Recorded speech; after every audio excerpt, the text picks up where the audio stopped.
आप सुन रहे हैं विविध भारती।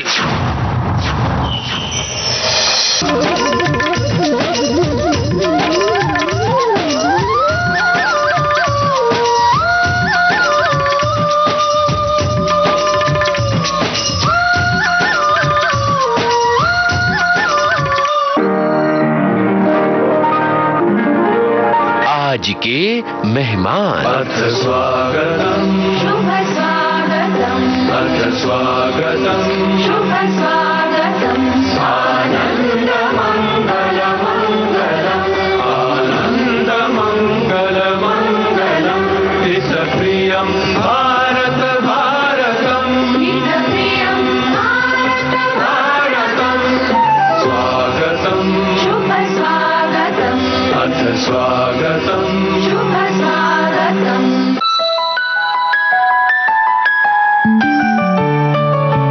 आज के मेहमान इस कार्यक्रम में आज आपको सुनवा रहे हैं लेखक, निर्देशक और कास्टिंग डायरेक्टर रोहन मापोस्कर से यूनुस खान की बातचीत। आइए सुनते हैं इस कार्यक्रम का दूसरा और अंतिम भाग।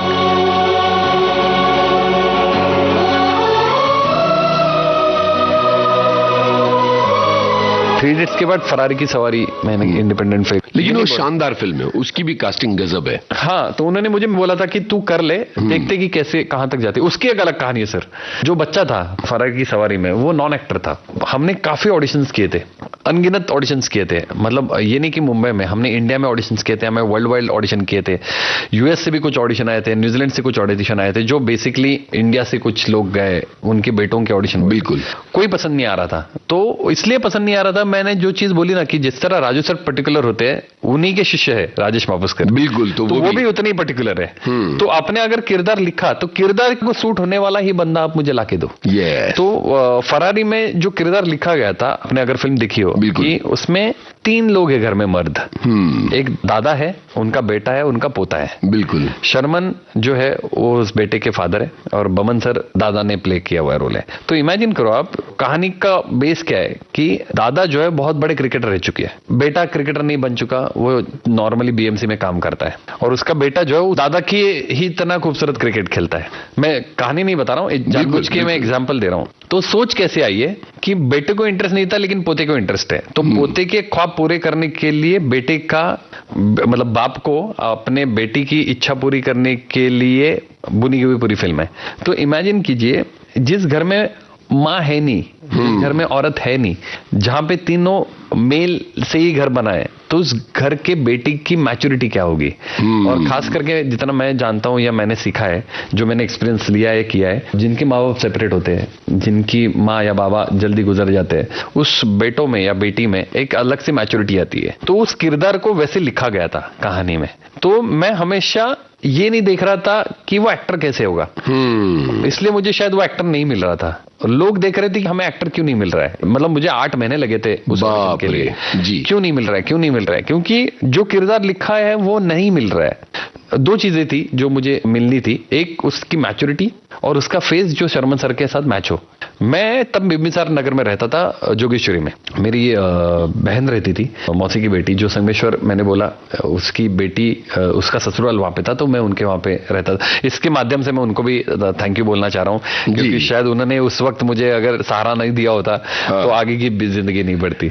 तो सामने ही मूवी टाइम हब नाम का एक मॉल है, बिल्कुल, वहां पे मैगडी है, मैकडोनल्ड, वहां पे बैठ के मैं मेरा काम करता था। तो वहां पर मैंने उस बच्चे को देखा था, जिस तरह वो, उसका बर्ताव था, जिस तरह वो बिहेव कर रहा था, जिस तरह वो मम्मी और पापा के साथ इंटरेक्शन कर रहा था, या फिर उसको अगर कुछ चाहिए तो वो किस तरह मैगडी के पार्टनर्स को जाके बोलता था कि मुझे अगर ये चीज चाहिए। तो उसकी मैच्योरिटी मुझे बड़ी पसंद आ रही थी। उसका दिखना एग्जैक्टली शर्मन के बेटे की तरह था। तो मैंने बहुत हिम्मत करके जाके उनको पूछा था, तो उनको लगा कि कोई क्लब महिंद्रा से कोई कार्ड देने नहीं आते हम लोग, तो वैसे से कोई इंसान है। तो उन्होंने मुझे बोला नहीं, हमें कोई क्लब महिंद्रा की मेंबरशिप चाहिए नहीं, हमारे पास है। तो मैंने उनको बड़ा कन्विंस किया था कि नहीं, मैं ऐसी कंपनी में हूँ, मैं चोपड़ा कंपनी में से काम करता हूँ, मैं एज ए कास्टिंग डायरेक्टर इस फिल्म पे काम कर रहा हूँ, और हमारे कल वर्कशॉप है, तो मैं चाह रहा हूँ कि आप आपके बेटे को लेके आइए। पहले उनको लगा था उनकी माँ के लिए कि मैं ऑडिशन के लिए पूछ रहा हूँ। उसको कन्विंस करने के बाद जब बेटे पे आया तो उन्होंने बोला कि ऑलरेडी हमें किसी ने इसमें से पैसे निकाले हुए, बेटे को एक्टिंग के लिए हम चांस देंगे, तो हम नहीं आना चाह रहे। तो मैंने कहा, अगेन सेम ट्रिक मैंने यूज की वो मुझे लगता है अगेन वो डेस्टिनी है। अगर आपके पास वो चीज हुई है तो सेम चीज आपको कहीं ना कहीं उसका पे ऑफ मिलना है। तो सेम पे ऑफ मैंने उनको मेरा नंबर दिया था जिस तरह वो दादा को दिया था। यस कि आप कल मुझे कॉल कीजिए, अगर आपको झूठ लग रहा है इस नंबर पे मैं आपको मिलूंगा। तो उनको मैंने विनोद चोपड़ा जी के ऑफिस का नंबर दिया था सांता क्रूज के, और वहां पे मैं वेट कर रहा था। काफी सारे लोग ऑलरेडी वर्कशॉप के लिए आए थे। उस वक्त वर्कशॉप कंडक्ट कर रहे थे मुकेश छाबरा, और मुकेश छाबरा के साथ श्वेता त्रिपाठी जो अभी अगेन लेजेंड एक्टर में से मानी जाती है, तो श्वेता उनको असिस्ट कर रही थी। तो वर्कशॉप कंडक्ट कर रहा था मुकेश ने, और मैं राजेश जी को रात को ही फोन करके मैंने बोला था कि शायद हमें कास्टिंग मिल गई है, और मैं बड़ा कोशिश कर रहा था कि वो लड़का आ जाए। कोइंसिडेंटली उनके फादर का कॉल आया कि मैं दिल्ली जा रहा हूँ, तो मैं आपके ऑफिस में आके छोड़ूंगा, बस आप उनको ऑटो करके दे देना। तो वो बेटा आया, राजेश जी ने उनको देखा, और उनको भी देखते ही पता चला कि जो हमें कास्टिंग थी वो यही है, और उस वर्कशॉप में उसी बंदे को सिलेक्ट किया गया। फिर उसको वर्कशॉप हमने एक्टिंग का सिखाया जो मुकेश ने लिए थे, और उनको क्रिकेट सिखाया हमने। और जो बेसिकली अभी विनोद सर के जो बेटे हैं उनको एक कोचिंग के लिए विलायत नाम के सर आते थे, तो उन्होंने उसकी क्रिकेट की कोचिंग की। ऐसे हमने वो किरदार क्रिएट किया कायो का। क्या बात है, कितना मुश्किल है ये, और इसमें भी कितने सारे कोइंसिडेंट शामिल हैं कि वो किरदार मिलता है। साथ साथ मुझे लग रहा है कि एक मैनिफेस्टिंग नहीं होता। बिल्कुल वो भी है। आपने मैनिफेस्ट किया कि नहीं मिलेगा आज नहीं कल मिलेगा, तो मुझे लग रहा है कि मैनिफेस्ट करना चाहिए हर बंदे ने। कोशिश जारी रखनी चाहिए। करेक्ट है। यहाँ मुझे लगता है कि हमारे सुनने वालों को एक चीज और समझ में आई कि सिनेमा आप देखते हैं तो उसके पीछे जो मेहनत है, मतलब ये सिर्फ हम बात करें कास्टिंग से जुड़ी मेहनत की, अलग अलग सेक्शंस और अलग अलग हिस्सों में और भी ज्यादा मेहनत होती है। तो कास्टिंग से जुड़ी जो मेहनत है, जो उसका जुनून है, वो भी हमारे सुनने वालों को समझ में आया होगा। यहाँ एक गाने की जगह निकालते हैं। इसी फिल्म का गाना मैं बोलूंगा। मुझे लगता है कि अपने ऑडियंस के लिए भी ये गाना शायद काम में आ जाएगा, क्योंकि मैं अप्लाई करता हूँ मेरे लाइफ में। सर आप भी अप्लाई कीजिएगा। बिल्कुल। जब भी मुझे सैड महसूस होता है या मुझे कहीं लगता है कि यार कहीं कुछ चीजें हमारी रुक रही है, तो ये गाना मैं हमेशा सुनता हूँ। उस गाने के बोल है, लाइफ है मौसम्बी सी, क्या बात देखो शादी शादी है, बहुत थोड़ी हंसी थोड़ी खुशी। ये भी बहुत सुंदर गाना अमिताभ जी ने लिखा था। बिल्कुल, अमिताभ भट्टाचार्य ने। तो मुझे लग रहा है कि ये गाना मैं अप्लाई करूंगा। एकदम सही जगह ये गाना है, सुनते ही गाना।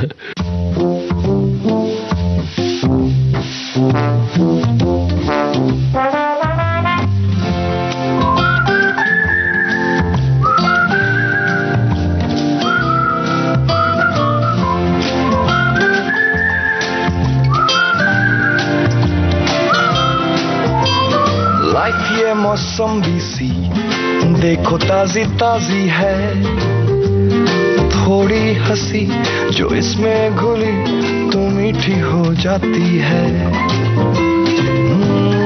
दिन फिर गुजरते हैं ऐसे मजे में,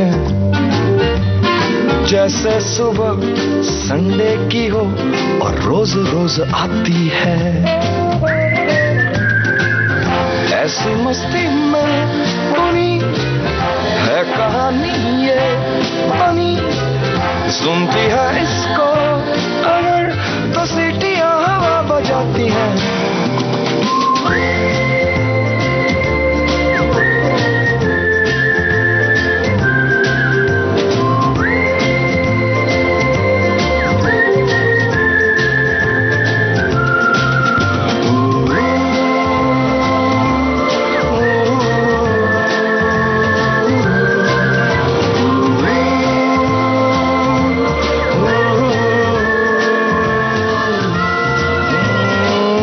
के फव्वारे में शाम ढूंढ लेते हैं, गम की किसे फुर्सत यहाँ बस खुशी समेटे हैं। छोटे छोटे लम्हों से जेबों को भरते हैं, है फिक्र की चादर नहीं चैन ही लपेटे हैं। ऐसे लम्हों में बुनी है कहानी ये बनी, सुनती है इसको अगर तो सीटियां हवा बजाती है।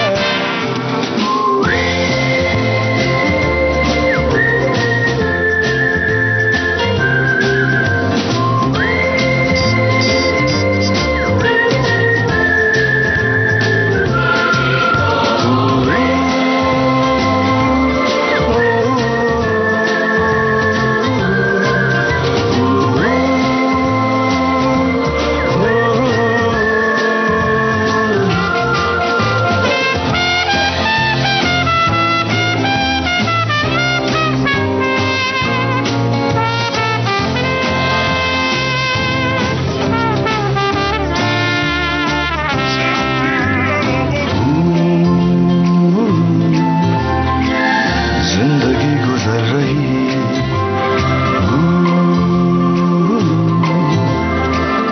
देखो क्या ये कह रही,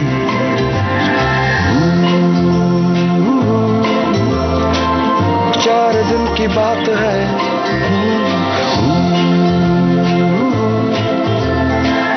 जी लो पल जो साथ है,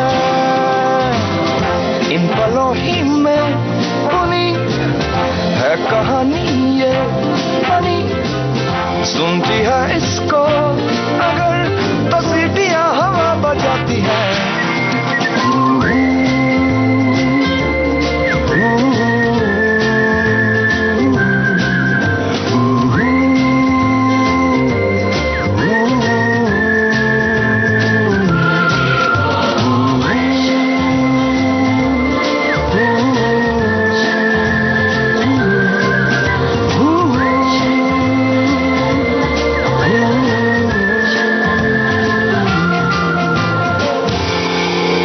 तो यहाँ हम फरारी की सवारी तक आ गए।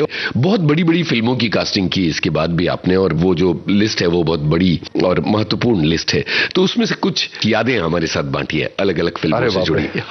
सर एक और इंटरेस्टिंग कास्टिंग मैं बोलूंगा, वेंटिलेटर। एक तो मैं और राजेश जी दोनों पहली बार मराठी फिल्म में काम कर रहे थे, क्योंकि हिंदी इंडस्ट्री से सडनली मराठी इंडस्ट्री में आना एक बड़ा जंप होता है। बजट्स अलग होते हैं, एक्टर्स, तो मराठी एक्टर्स, बिलीव मी, ये मैं इस चैनल पे जानबूझ के नहीं बोल रहा हूँ, ये मेरा मानना है, Marathi actor is the legend actors, क्योंकि उनमें एक जुनून जो है एक्टिंग का वो मैंने कहीं नहीं देखा है। क्योंकि जिस तरह वो खुद को तैयार करते हैं, जिस तरह हर चीज में उसको वो हर एक छोटी छोटी चीजें बुनना शुरू करते, बहुत बड़ी होती है। तो मराठी के लिए मतलब एक बड़ा जम था। तो उसकी जो राइटिंग शुरू हुई थी उसी वक्त से मैं इन्वॉल्व हुआ था। मैंने राजेश जी को ही बोला था हम उल्टा करते हैं, हम हमेशा कास्टिंग फिल्म खत्म होने के बाद करते हैं, मुझे लगता है हम लिखते लिखते ही कास्टिंग करना शुरू करते हैं। राजेश जी ने वो माना भी, वो चीज मानी भी, और उसमें 116 एक्टर थे सर, और सभी लेजेंड एक्टर रह चुके मराठी के, जिन्होंने ऑडिशन दे के बाकायदा उस फिल्म के में एंटर किया था। सो ये एक वेंटिलेटर की याद है जो मुझे लगता है कि बहुत बड़ी अचीवमेंट होती है किसी भी कास्टिंग डायरेक्टर और डायरेक्टर को, कि इतने बड़े बड़े एक्टर है। उसमें सतीश आड़ेकर साहब है, और Satish ji is a legend director actor रह चुके हैं मराठी के। महानिर्वाण नाम का उनका एक बहुत बड़ा प्ले है, नाटक है, जो अलग अलग जगह पे अलग अलग हिट होके आया हुआ है। तो सतीश जी है, अच्युत जी है, उषा जी है, उषा नाडकर्णी जी है, बिल्कुल। सो बड़े बड़े एक्टर, दीपक शिर्के साहब है, आशुतोष गोवारिकर साहब है। सो वो सब है, और उन्होंने इस फिल्म को एक साथ इकट्ठा किया, तभी जाके एक अच्छी फिल्म बनी। और मुझे लगता है कि उस वजह से, इस सब टीम वर्क की वजह से नेशनल मिला है राजेश जी, नेशनल अवार्ड मिला, फिल्म फेयर अवार्ड्स मिले, बिल्कुल। राजेश जी को लिखने के अवार्ड्स भी मिले, डायरेक्शन का अवार्ड मिला, डेब्यूटेंट डायरेक्टर का अवार्ड मिला। तो इतनी सारी चीजें हैं, और वो फिल्म अच्छी फिल्मों के कदरदानों के लिए इर्रिस्पेक्टिव ऑफ लैंग्वेज वो फिल्म बहुत महत्वपूर्ण है, बिल्कुल। और जो सिनेमा के दीवाने उसको ढूंढ के देखते हैं उस फिल्म को, बिल्कुल। तो ये एक बहुत महत्वपूर्ण बात है।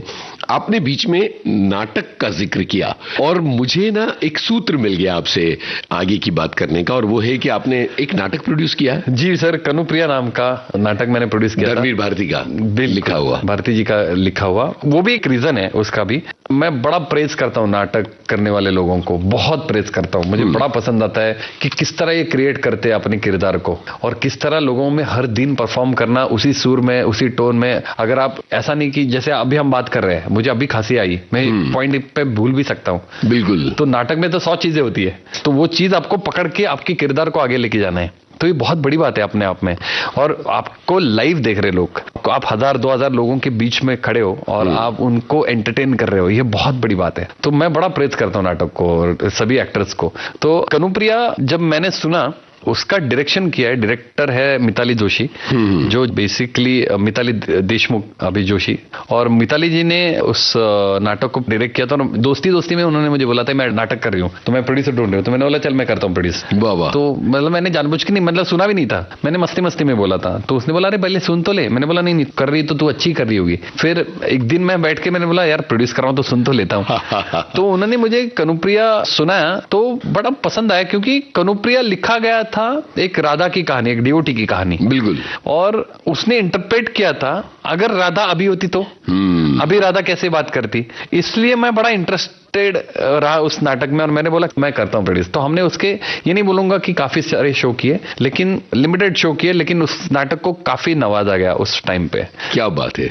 और दिलचस्प है कि आपने हिंदी की एक कृति को उठाया, धर्मवीर भारती की कृति, और ये बड़ा मजेदार था। तो जाहिर है कि नाटक की बात आई तो मुझे लगा इसका भी जिक्र होना चाहिए। नहीं सर, नाटक, आई लव नाटक, और मुझे पर्सनली ऐसे लगता है कि मैं शायद आने वाले दिनों में भी एक नाटक प्रोड्यूस करूं। हाँ। कोशिश है, क्योंकि मेरे एक दोस्त है, जिक्र कर ही देता हूं सर जी, बहुत बहुत सुंदर राइटर है, अमितोष नागपाल। हाँ, एक्टर भी है, और अमितोष नाटक डायरेक्ट भी करते हैं, लिखते भी है, एक्टर है खुद, प्रोड्यूस भी करते हैं। तो मुझे लगता है अगेन अमितोष अपने आप में एक इंस्टीट्यूट है, ऐसे मुझे हमेशा लगता है। बिल्कुल। तो अमितोष का एक नाटक बहुत फेमस है, उसका नाम है महानगर के जुगनू, और मैं चाह रहा हूं उस नाटक को मराठी में इंटरप्रेट करूं, उस नाटक को मराठी में प्रोड्यूस करूं। तो हम उस पर बातें भी कर रहे हैं, हम उस पर अभी लिखना भी शुरू कर रहे हैं। सो एक मुकाम पे हूं मैं उस नाटक के। बहुत बढ़िया है। तो नाटक की तरफ भी कदम आपके एक और है सर। अब मुझे लगता है कि ये जगह है जहां हम अप्रैल में 99 की बात करते हैं, क्योंकि कास्टिंग की और आपके डायरेक्शन सीखने की और वो पूरी जर्नी हो गई है। तो निर्देशन का ख्वाब कहां से शुरू हुआ और फिर यही बनाना है, ये बीज कहां से आया? सर, 3 इडियट्स और फरारी ये 2 बड़ी फिल्में मेरे लाइफ में, जिन्होंने मुझे डायरेक्शन सिखाया, हाँ, जिन्होंने मुझे एक्टर को डायरेक्ट करना सिखाया।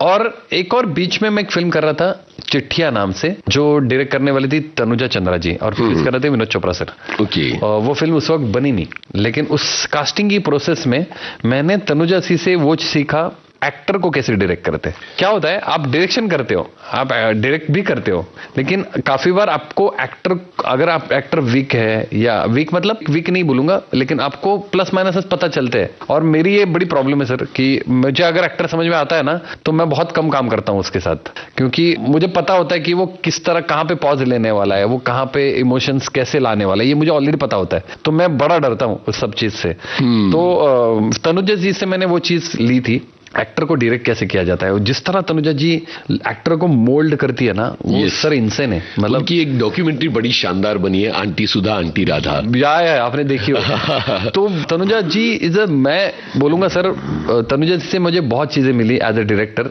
तो वेंटिलेटर के राइटिंग के दरमियान किस तरह कहानियां लिखी जाती है मैंने देखी थी। हाल ही के 2014 में मेरी एक और फिल्म मैं करने वाला था, उस वक्त नहीं कर पाया क्योंकि उसका बजट बहुत लंबा गया था। और वेंटिलेटर के राइटिंग के प्रोसेस में मैंने एक और फिल्म लिखना शुरू की थी। इट्स एडेप्टेशन था एक मलयालम फिल्म का। वो मैं 2016 वेंटिलेटर होने के बाद 2018 में इमीडिएटली करने वाला था। 2019 में वो कहानी पूरी हुई, लॉकडाउन चल रहा गया था 2020 में, और 2020 में मुझे बेटी हुई तो मैं कोल्हापुर गया था। और कोल्हापुर में मुझे फोन आता है राजेश जी का, कुछ प्रोड्यूसर आपसे मिलना चाहते हैं। तो मैं आया, मुझे अभी भी याद है, पवे में एक, अगेन लॉकडाउन की वजह से पूरा खाली था। तो मैं आया, राजेश जी बैठे थे और निखिल साने सर सामने बैठे थे। निखिल जी को मैं ये कहानी सुना रहा था, निखिल जी को बहुत अच्छी लगी कहानी, लेकिन उनका कहना था कि इसमें जो एक कॉन्ट्रडिक्ट सब्जेक्ट है, जो एक टाइम है, इस टाइम के लिए फिल्म शायद नहीं वर्क करेगी। तो उस वक्त मुझे उन्होंने बोला था कि क्या है और सब्जेक्ट तेरे पास, क्योंकि तू इतना लंबे से आए तो और कुछ तो सुना दे। तो मैंने मस्ती मस्ती में उनको अप्रैल में सुनाई थी कि 3 दोस्तों की कहानी है। ये थी आपके पास पहले? थी, कहानी थी, मैं उस पर काम कर रहा था। कहानियां तो सर अभी भी है। बिल्कुल बिल्कुल, कहानियां तो हमारे सबके पास है। यस। तो आप किस कहानी को बताना चाह रहे हो ना, दूसरी तीसरी फिल्म में, ये आपको पता होता है। यस। तो उसमें से अप्रैल में थी, और मैंने डे 1 से इसका नाम अप्रैल में ही रखा था, अप्रैल में 99। तो उस वक्त मैंने डिसाइड किया था कि ये कहानी, मैंने उनको मस्ती मस्ती सुना और उनको इतनी अच्छी लगी, उन्होंने बोला कि इसको लिखना शुरू कर। तो 2020 में उसको मैंने लिखना शुरू किया था। तो 2020 से लेकर 2024 तक उसका राइटिंग खत्म हो गया। इतना लंबा टाइम लगा सर, क्योंकि मैं पहली बार कर रहा था। हाँ। और पहली बार मैं नहीं चाह रहा था कि एक भी माइनस पॉइंट छोड़ू। हालांकि छूटे, लेकिन माइनस पॉइंट छोड़ू, क्योंकि आपने फिल्म देखी है सर, तो हर फिल्म कुछ कहना चाह रही है। हर फिल्म का शॉट, मतलब आप अगर देखो तो फिल्म के गाने भी नैरेटिव है, फिल्म की स्टोरी टेलिंग कॉस्ट्यूम में भी है, स्टोरी टेलिंग प्रोडक्शन डिजाइन में भी है, और आपको विजुअली भी एक स्टोरी टेलिंग मिलती है। बिल्कुल। तो वो चीज मैंने स्क्रिप्ट में लाई थी, और मैं चाह रहा था कि अगर कोई भी फिल्म पहली बार करे या दूसरी बार करे या कभी भी फिल्म करे, तो हर चीज इतनी क्लियर होनी चाहिए, जो हमारे गुरु ने बताई है, राजेश जी ने और राजकुमार हिना ने और विनोद चोपड़ा सर ने, कि हर एक चीज में पर्टिकुलर आप नहीं होंगे तो फिर वो फिल्म बनने का का मतलब नहीं है। तो हाल ही के टाइम बढ़ा गया और उसका रीजन और थे सर, लॉकडाउन भी चल रहा था, इंडस्ट्री फिर से उभर रही थी, तो वो भी एक रीजन है। लिखने के लिए जो टाइम मुझे मिल रहा था, वो एक पॉइंट ऐसा भी आता है कि एक और इंटरेस्टिंग चीज मैं बताता हूं कि आप कहानी लिखते हो, आप अभी उम्र के ऐसे टाइम पे हो कि एक तो आपने वो जिंदगी जी है, या अभी आप इस उम्र में हो जो आप अभी की जिंदगी जी रहे हो, उसके बीच में भी एक जिंदगी आके गई जिसे हम अभी जेनजी जिंदगी बोलते हैं। बिल्कुल, वो हमें नहीं पता होता। हाँ। तो उसको समझने के लिए भी मैंने एक राइटर को हायर किया था, उसका नाम था कुणाल पवार। तो वो किस तरह सोचता है, वो अगर उस 90s में होता तो कैसे सोचता था, उसका एक मिलाप किया मैंने। इसलिए मुझे उतना टाइम लगा। ये मेरी एक, शायद उसको गलत पकड़ो या सही मुझे नहीं पता, लेकिन वो मैंने सोचा कि अगर इंडस्ट्री में आना है तो सब परफेक्ट करके आते हैं, तो इसलिए वो टाइम लिया था। और 2024 में मैंने अप्रैल में का शूट शुरू किया था। वाह वाह वाह, यहाँ एक गाने की जगह निकालते। ये गाना मैं हमेशा सुनता हूँ।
साल तक उस स्क्रिप्ट पर काम करते हुए आपको ये अंदाजा था कि मैं जो कहना चाह रहा हूं ये दर्शकों को उसी तरह लुभाएगा जो आज नतीजा आया है, उसका कुछ अंदाजा लगा था? सर मैं इसका एक और इंटरेस्टिंग रीजन बताता हूँ। मैं हमेशा मेरी इस कहानियां ना मेरे दोस्तों में सुनाता आया हूँ, तो उसमें से दोस्त नहीं बोलूंगा लेकिन गुरु है आशुतोष गोवारिकर साहब, तो उनको मैंने कहानी सुनाई थी। तो प्रॉपर नरेशन किया? Proper narration. तो उनने सुनने के बाद उनको बड़ी सुंदर लगी, उनको यार बड़ी सुंदर फिल्म है। लेकिन जब उन्होंने फिल्म देखी तब उन्होंने कहा कि तूने जो कहानी सुनाई थे उससे तू 20 गुना ऊपर है। क्या बात है! तो वो बहुत बड़ी अचीवमेंट होती है एज अ राइटर डायरेक्टर। आप एक कहानी लिखते हो और आप डायरेक्ट करते हो। यस। और खाली ये चीज आशु सर ने नहीं बोली है, मुझे जिन्होंने कहानी सुनी थी, हर एक सर का एक ही कहना था कि जो कहानी सुनी थी उससे 100 गुना ऊपर है। वाह! तो यही एक अचीवमेंट है। कास्टिंग की बहुत दिलचस्प कहानी अभी तक आप सुना चुके हैं, तो अब हमें अप्रैल में 99 की भी कास्टिंग की कहानी जाननी है। सर अप्रैल में की कास्टिंग क्या होता है, आप कास्टिंग डायरेक्टर आप ऑलरेडी काम कर चुके हो। आपको पता होता है कि आपको किस एक्टर के साथ कैसे काम करना है, किस तरह जाना है।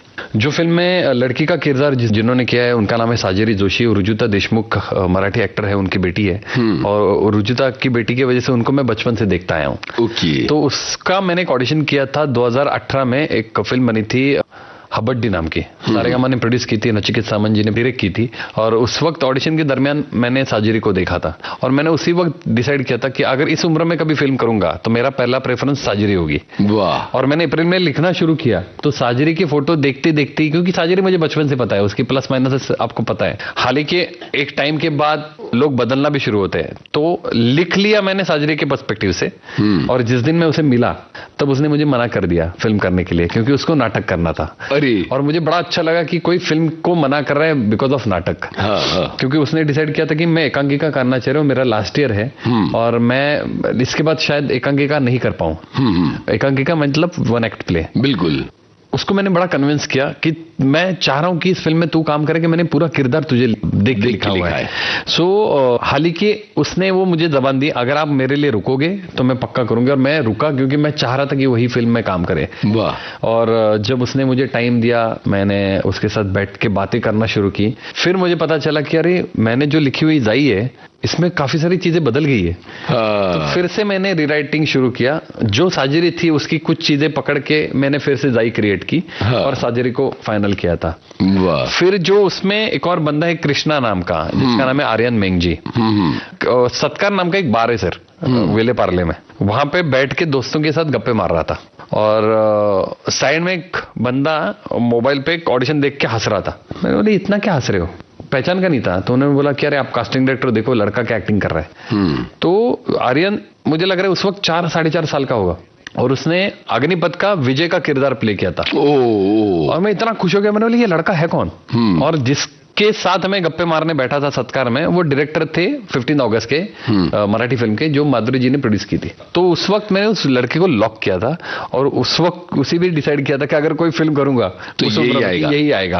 हालांकि इन सबके ऑडिशन हुए, ऐसा नहीं कि मुझे चाहिए इसलिए मैंने लिया है। अगर वो उस वक्त ऑडिशन में फेल होते तो मैं शायद किरदार बदल देता। फिर मैंने एक और फिल्म की, रोहित शेट्टी ने प्रोड्यूस की थी, रोहित जी ने, और डायरेक्ट किया था विहान सूर्यवंशी ने, स्कूल कॉलेज एंड लाइफ नाम की। उसमें एक दोस्त के किरदार के लिए श्रेयस थोरात को मैंने कास्ट किया था। और तभी भी विहान ने मुझे बोला था, विहान सूर्यवंशी ने जो डायरेक्टर है उस फिल्म के, कि लाइफ में अगर कोई फिल्म करेगा इस लड़के को याद रखना। वाह! तो श्रेयस को मैंने याद रखा था। तो ऐसे ऐसे सर बुनता गया कास्टिंग को। और वो सब अपने अपने किरदारों में बहुत इतने फिट है ना सर कि मतलब वैसे लगा कि पहले किरदार कास्ट हुए फिर मैंने स्क्रिप्ट लिखी है, ऐसे होता है, ऐसे लगा मुझे। लेकिन भूला हुआ नहीं। वैसे उसकी एक और मजेदार चीज है, मैंने किरदार पूरे लिखे मेरे दोस्तों के लिए। जो नाम दिए मैंने दोस्तों के नाम दिए, उनके पेरेंट्स के नाम दिए मैंने दोस्तों के पेरेंट्स के नाम दिए। क्योंकि आपको लिखते वक्त, ये राजेश जी से मिला था, लिखते वक्त आप आपके आसपास के लोगों की कहानियां बताने की कोशिश करते हो तो आपको फायदा होता है, क्योंकि आपको पता है कि उनका चाल चलन कैसा है, आपको पता है उनका स्वभाव कैसा है। तो वो बुनना मैंने स्क्रिप्ट में शुरू किया था, तो इसलिए मैंने नाम रियलिस्टिक रखे हुए हैं। प्रसाद का नाम है, जो प्रसाद विचार है वो मेरे दोस्त का नाम है। सिद्धेश करडे मेरे दोस्त का नाम है। तो ये सब ओरिजिनल किरदार की ही कहानी है, लेकिन इसमें कोई इन्फ्लुएंस नहीं है कि मैंने कोई मेरा बचपन उठा के बनाया है। लेकिन ये कुछ चीजें, कुछ शेड्स हमारे बचपन की भी है। वाह वाह वाह! तो एक तरह से ये आत्मकथात्मक फिल्म कही जाए।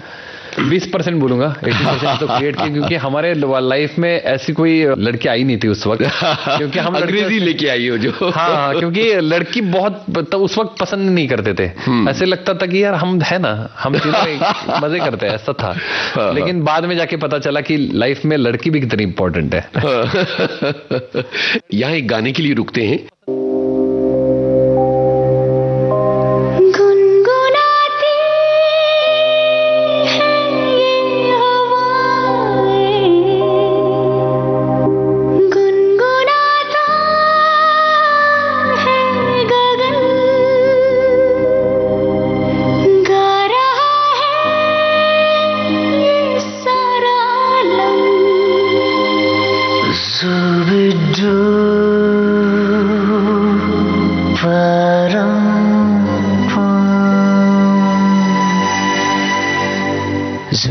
Zooby dooby pam para, zooby dooby param pam, zooby dooby nache क्यों पागल stupid man.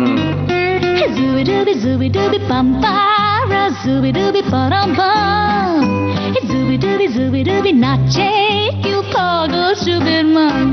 शाखों पे पत्ते गा रहे हैं, फूलों पे भंवरे गा रहे, दीवाने किरणें गा रहे हैं, ये पंछी गा रहे। वो बगिया में दो फूलों की हो रही है गुफ्तगू, जैसा फिल्मों में होता है हो रहा है हूबहू।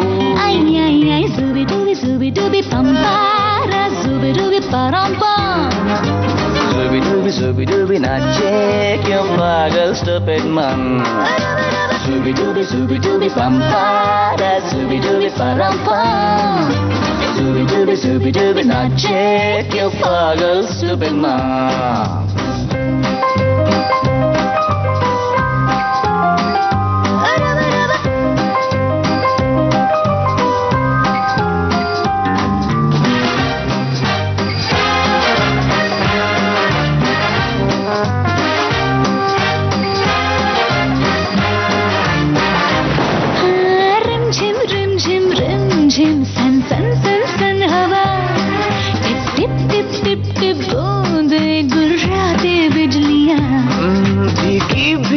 साड़ी में यूं ठुमके लगाती तू, जैसा फिल्मों में होता है हो रहा है हूबहू। आई आई आई ज़ूबी डूबी पंपारा, ज़ूबी डूबी परम पम, ज़ूबी डूबी नाचे क्यों पागल stupid man. ज़ूबी डूबी पंपारा, ज़ूबी डूबी परम पम, ज़ूबी डूबी नाचे क्यों पागल stupid man.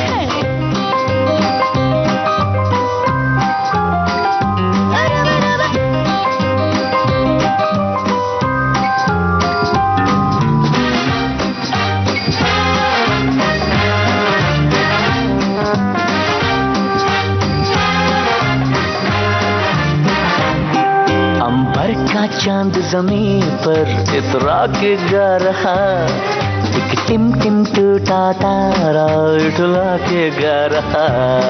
है रात अकेली तन्हा मुझे छू ले आके तू, जैसा फिल्मों में होता है हो रहा है हूबहू। आई आई आई ज़ूबी डूबी पंपारा, ज़ूबी डूबी परम पम, ज़ूबी डूबी नाचे क्यों पागल stupid man. Zooby dooby pampara, ज़ूबी डूबी परम पम, ज़ूबी डूबी नाचे क्यों पागल stupid man. Zooby dooby pampara, ज़ूबी डूबी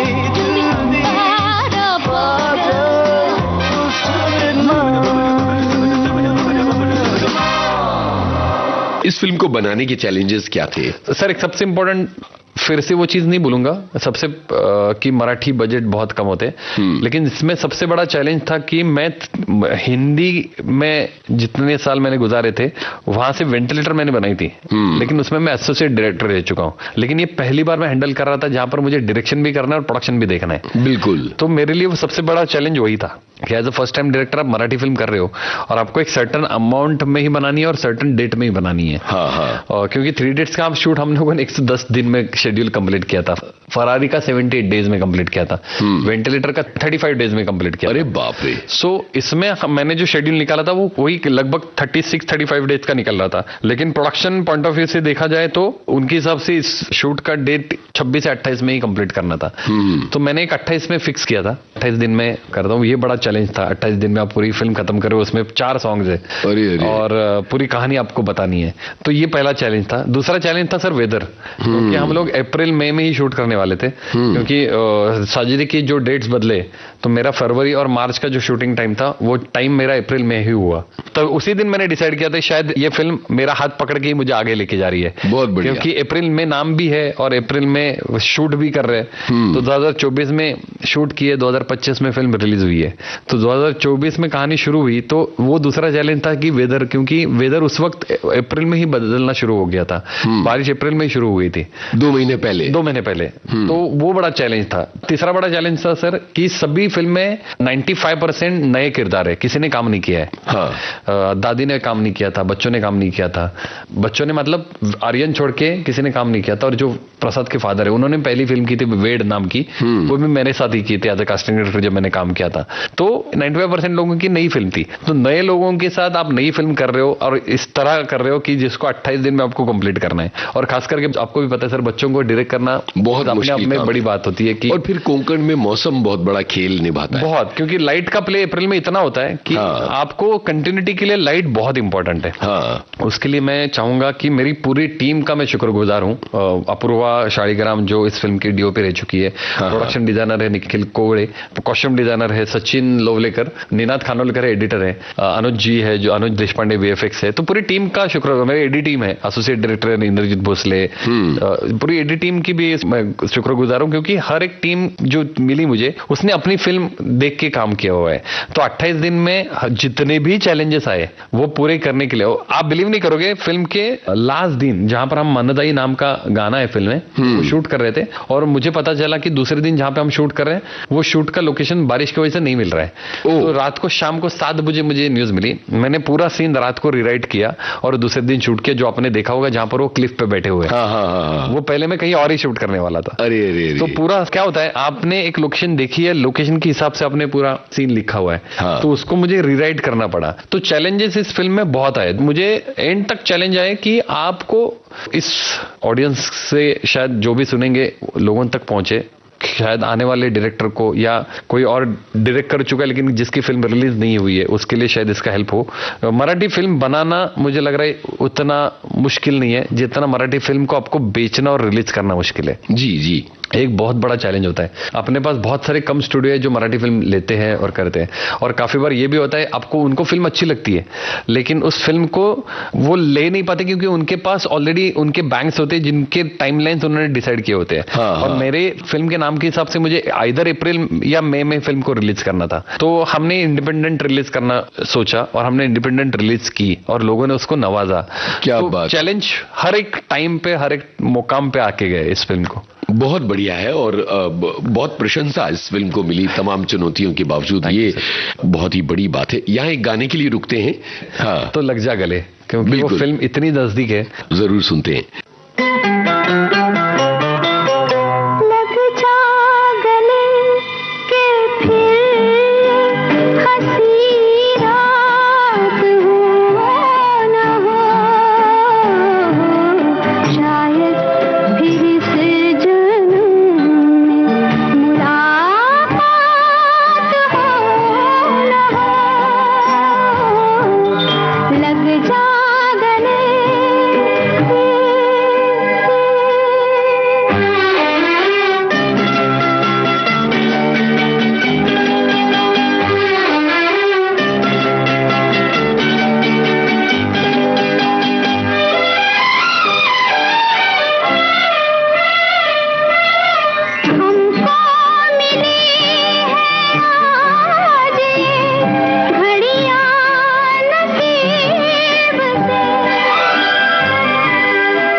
बातें हो रही हैं अप्रैल में 99 की, आपकी पहली फिल्म, आपकी लिखी हुई और आपके निर्देशन वाली, और साथ में ये बात भी कि इस फिल्म ने एक तरह से ख्वाब पूरा किया और इस फिल्म ने बहुत कुछ अर्जित किया है, बहुत तारीफ अर्जित की है, अलग अलग लोगों ने इसकी अलग अलग तरह से प्रशंसा की है।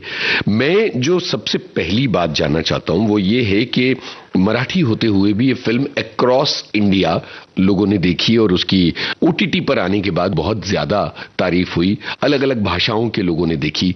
ये सब देखते हुए कि आपको लगता है कि रीजनल सिनेमा ने ओटीटी के बाद अपना एक विस्तार हासिल किया है? बिल्कुल सर, क्योंकि मैं उस खुशी साहब डायरेक्टर में से एक हूं कि जिसको ओटीटी पे बहुत नवाजा गया, जिस तरह आपने बोला, क्योंकि पहले महीने में 30 मिलियन मिनट्स व्यूज पास थे।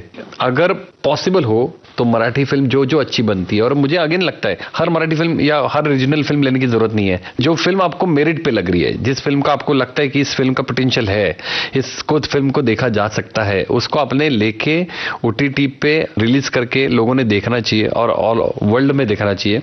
और ये प्लेटफॉर्म के नाम नहीं लेना चाहूंगा, लेकिन काफी सारे लोग हैं कि जो रीजनल सिनेमा को एक्सेप्ट नहीं करते, तो मुझे लगता है कि उन्होंने अगर एक्सेप्ट किया अगेन ना मेरिट पे, तो शायद और अच्छी अच्छी फिल्में हैं, मराठी हो, मलयालम हो, तेलुगु हो, तमिल हो, सिक्किमी हो, बंगाली हो या फिर तुलु हो, अच्छी अच्छी फिल्में लोगों तक पहुंचने के लिए हेल्प हो जाएगी। बिल्कुल सही है। अच्छा, मराठी फिल्म को लेकर बजट कंस्ट्रेंट्स की आपने बात की, मराठी सिनेमा के सामने इस वक्त सबसे बड़ी चुनौती क्या है? क्योंकि मराठी सिनेमा का गढ़ भी वही है जो हिंदी सिनेमा का गढ़ है।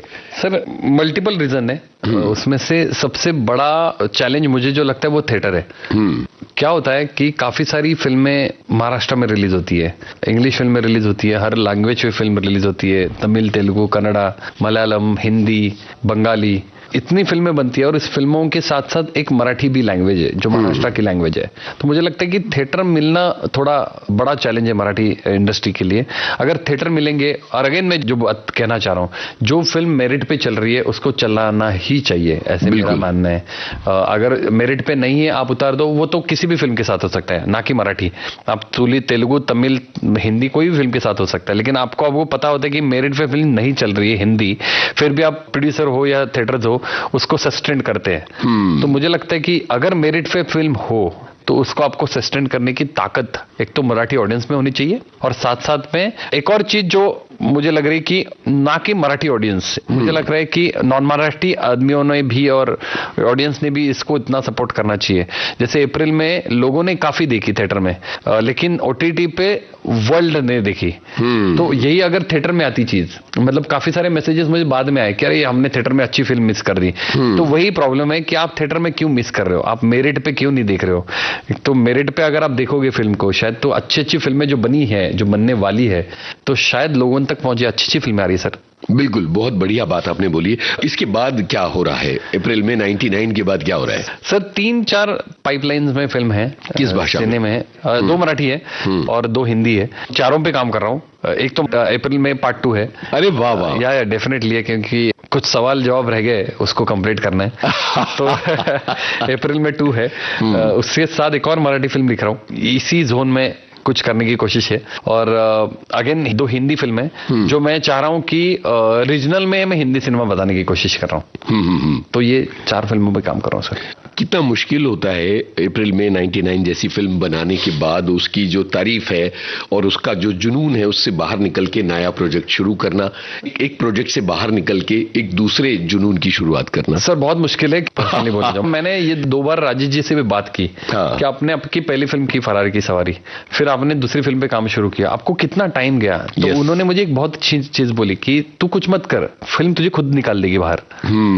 तो वो अभी तक नहीं हुआ है, आहिस्ते आहिस्ते शुरुआत हुई है, लेकिन अभी तक नहीं निकला हूं। तो मुझे नहीं लगता वो सब चीजें निकलनी है। लेकिन मैं ना रोड ट्रिप सर बहुत करता हूं। वो इसलिए करता हूं कि रोड ट्रिप में बहुत कहानियां मुझे मिलती भी है और मैं सोच भी सकता हूं कि मुझे सीन में किस तरह जाना है, क्या करना है। तो ड्राइव में आप अकेले होते हो, तो इसलिए आप आपके साथ रहते हो। तो मुझे लगता है कि बाथरूम और ड्राइविंग ये 2 चीजें ऐसी है जहां पर आपको बहुत चीजें सूझती है, ऐसे मुझे। करेक्ट है। फिल्मों के अलावा जिंदगी में और किन चीजों की जगह है? फैमिली बहुत इंपॉर्टेंट है सर, फैमिली और दोस्त। मेरे लाइफ में बिना दोस्त फैमिली के मैं रह नहीं पाऊंगा, क्योंकि मैं मानता हूं कि फैमिली बहुत इंपॉर्टेंट है आपको सहलाने के लिए और समझने के लिए, और दोस्त बहुत जरूरी है आपको आगे लेके जाने के लिए। तो दो चीजें जो लाइफ में मैं इनके साथ बहुत वक्त बीतता है। सर मैं ट्रैवलर हूँ, मुझे बड़ा मजा आता है ट्रैवलिंग करने के लिए, और मैं ड्राइव करके जाता हूँ। मैं फ्लाइट और ट्रेन का कम इस्तेमाल करता हूँ। खास करके मैं कार से ही कहीं पे जाने की कोशिश करता हूँ, क्योंकि मेरा हमेशा कहना है कि आप किसी भी चीज से जाते हो तो हर चीज, हर लोकेशन आपको कुछ देने की बातें करती है। आपको खुद के कैरेक्टर को ढूंढने की बातें करती है। आप सोचो ना, आप यहाँ से अगर केरला गए हो तो आने जाने वाली कितनी चीजें जो खूबसूरत होती है वो आपको फ्लाइट से कैसी दिखेगी? नहीं दिखेंगी। तो मैं हर चीज वैसे ढूंढना पसंद करता हूँ, या मैं लोगों से बात करता हूँ, उसमें से कुछ चीजें मैं लेता हूँ। सुबह की बात है, जब हम मिले, आपके एक कलीग की पहचान करके दी, जिस तरह वो बात कर रहे थे, मुझे वो इनोसेंस बड़ा अच्छा लगता है। तो मुझे लोगों में कैरेक्टर ढूंढना बड़ा पसंद आता है, और मुझे ऐसा लगता है कि वही चीजें मुझे खुद को बनाती है। तो ये चीजें पसंद है सर। बहुत सही है। अब मुझे ये बताइए कि जब ये फिल्म बन गई थी अप्रैल में 99, और राजेश जी ने उसको देखा, जब वो क्या रिएक्शन था? अरे बाप रे, हालांकि बहुत बड़ी बात बोली थी उन्होंने, लेकिन मेरे लिए ऐसा था कि वैसा नहीं होना चाहिए। उन्होंने बोला था कि मेरे से भी बेटर फिल्म बनाई तूने। वाह वाह वाह। लेकिन ये एक बड़े भाई से आना, एक बड़े डायरेक्टर से आना, नेशनल अवार्ड विनर डायरेक्टर से आना, और एक अच्छे इंसान से आना, ये अपने आप में एक बहुत बड़ी बात होती है। तो राजेश जी ने बड़ी प्रशंसा की। वो अभी भी बोलते हैं कि यार क्या फिल्म बनाई है तूने, और मतलब इसलिए कि वो फिल्म ना, ये नहीं कि बच्चों की फिल्म है, ये वो कहानी बड़ों की है। बिल्कुल, किरदार खाली बच्चे हैं, तो वो फिल्म आपको अपने यादों में लेके जाती ही जाती है। तो आप किसी उम्र के पड़ाव से चल रहे हो तो आपको उस एरा में लेके जाती है ऑटोमेटिक। और किन लोगों की प्रशंसा मिली है, किन बड़े लोगों की? सर विनोद सर ने फोन किया था, क्योंकि फिल्म नहीं देखी अब तक उन्होंने, लेकिन उन्होंने ट्रेलर देखा, और ट्रेलर में एक लाइन है मोर मोर करके मोर मतलब पक्षी की बात कर रहा हूँ। तो वो एक डायलॉग है जहां पर वो बोलते कि अरे मोर का स्पेलिंग MORE मोर नहीं होता, वे पिकॉक होता है, पिकॉक। तो वो लाइन को लेके विनोद सर ने बकायदा वीडियो कॉल किया कि ये किसने लिखा। मैंने बोला सर मैंने। तो उन्होंने बड़ी तारीफ की, आशुतोष सर ने बड़ी तारीफ की, अविनाश गौरीकर सर ने बड़ी तारीफ की, बहुत बड़े बड़े लोगों ने इसकी तारीफ की है सर। परिवार का क्या रिएक्शन था? परिवार के दो ही रिएक्शन है सर। जब मैं कास्टिंग करता था तो काफी लेट होता था आने के लिए, क्योंकि तब ऑडिशन टेप पे चलते थे, आपको अगर याद है। अभी जाके डिजिटल हुआ है। तो वो टेप से कंप्यूटर पे लेने के लिए बहुत समय लगता था। तो माँ हमेशा एक लाइन बोलती थी कि शायद तुझे कास्टिंग आती नहीं इसलिए तुझे लेट होता है। तो वही माँ जब अप्रैल में देखती है तब बोलती है कि अच्छा वो तू हमेशा आके घर पे फिल्में देखता है, वो फिल्में देखते देखते तो कुछ सीखा। अरे तो वाह, ये बड़ी इनोसेंस बात होती है। तो फैमिली सर बड़ी खुश है, क्योंकि एक तो मैंने श्रीवर्धन में रहने के बाद श्रीवर्धन की कहानी बताई है। बिल्कुल। तो जो श्रीवर्धन मैंने जिया है, जो श्रीवर्धन मेरे माँ बाबा ने जिया है, जो मेरे भाई और बहन ने जिया है, वो शायद मेरे लेंस से, मतलब मेरे फिल्म के लेंस से मैंने कुछ अलग दिखाने की कोशिश की है। हमेशा मेरे गांव के लोग भी बोलते कि इतना खूबसूरत श्रीवर्धन तो हमने भी नहीं देखा था। वाह। तो यही एक स्ट्रेंथ है फिल्म इंडस्ट्री की, आप एक जगह को अपने लेंस से, फिल्म के लेंस से लोगों तक पहुंचा सकते हो। तो मुझे लगता है तो बहुत अच्छा लगा रोहन आपसे बात करके। और ये जो पूरी बातें हैं, मुझे लगता है कि सबसे अच्छी मुलाकातें वो होती हैं जहां आगे के लिए बातों की गुंजाइश बनी रहे। तो बहुत सारी शुभकामनाओं के साथ ये जो बातचीत है इसको खत्म करते हैं, लेकिन चलने से पहले उन तमाम लोगों से जो अलग अलग अंदरूनी इलाकों में हैं और जिनके भीतर ख्वाब पल रहे हैं अपनी बात कहने के और कुछ नया करने के, उनसे आप क्या कहना चाहेंगे? सर मैं इतना ही कहना चाहूंगा, डटे रहो, भिड़ते रहो, और मुझे लग रहा है कि जो ख्वाब उन्होंने जिए उनको पूरी करने की क्षमता उन्हें भगवान दे। और साथ में मुझे लग रहा है कि हर कोई मुंबई आके अपनी जिंदगी शुरू करना चाह रहे हैं। मेरा कहना यही है, डिजिटल माध्यम इतना बड़ा हो गया है, आप जहां पे हो वहां पे बैठ के आप आपकी कहानी बता सकते हो, अपने ख्वाब जी सकते हो। और सबसे इंपॉर्टेंट जो मुझे लग रहा है कि इस माध्यम से मैं बताना चाहूंगा, ये तो उन्होंने करना चाहिए, जो मैं बताना चाह रहा हूँ वो है कि हर कोई सपने के पीछे भाग रहा है, हर कोई जिंदगी पीछे भाग रहा है। मुझे लग रहा है कि इन सबके लिए एक और मैसेज होगा, सपनों के पीछे भाग रहे हैं, जिंदगी के पीछे भाग रहे हो, बस अपने आपको संभालो और आपकी कहानी बताने की कोशिश करो।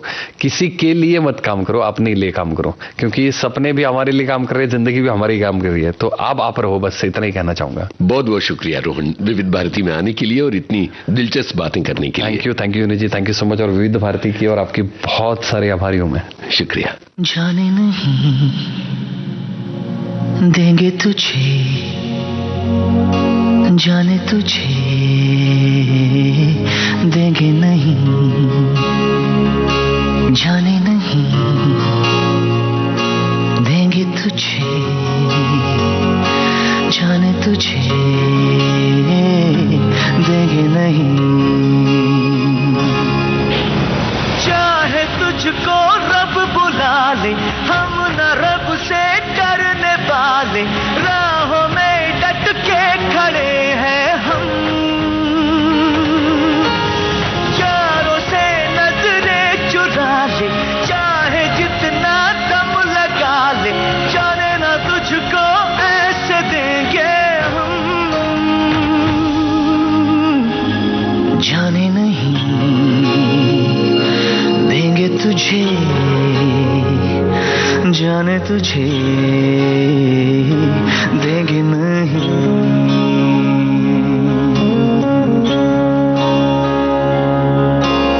दो कदम का ये सफर है, उम्र छोटी सी डगर है, एक कदम में लड़खड़ाया क्यों।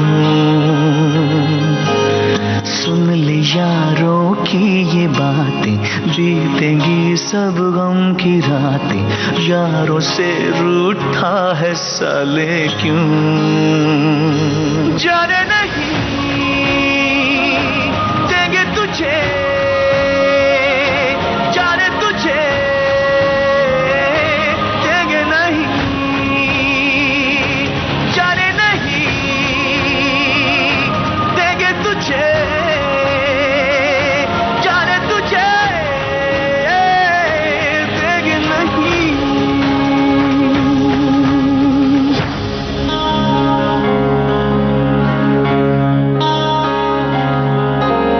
माँ ने खत में क्या लिखा था, जिए तो जुग जुग ये कहा था, चार पल भी जी न पाया तू।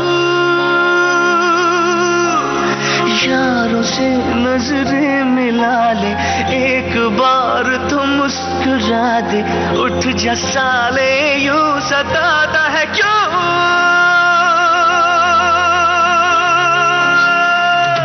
जाने नहीं देंगे तुझे, जाने तुझे देंगे नहीं, जाने नहीं देंगे तुझे, जाने तुझे देंगे नहीं, जाने नहीं देंगे तुझे, जाने तुझे देंगे नहीं।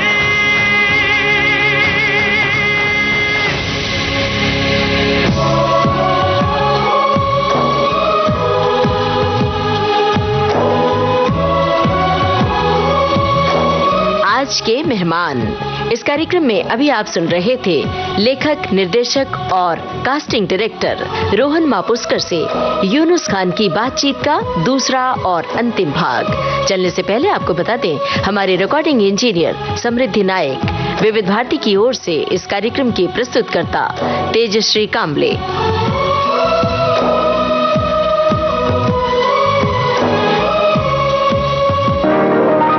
आज के मेहमान।